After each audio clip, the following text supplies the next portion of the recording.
మహబూబ్నగర్ జిల్లా PRS MP అభ్యర్థి మన్నే Srinivasa Reddy nomination వేశారు. ఈ నామినేషన్ పత్రాలను ఎన్నికల రిటర్నింగ్ అధికారి జి రవినాయక్ అందజేశారు. ఈ కార్యక్రమంలో మాజీ మంత్రి శ్రీనివాస్ గౌడ్, మాజీ ఎమ్మెల్యేలు లక్ష్మారెడ్డి, ఆల వెంకటేశ్వరరెడ్డిలు పాల్గొన్నారు.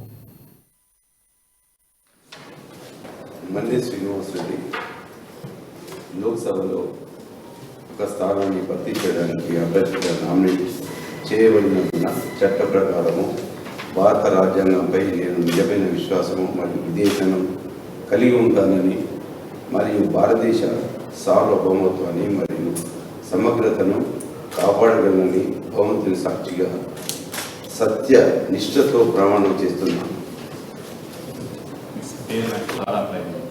జిల్లా అధ్యక్షుడు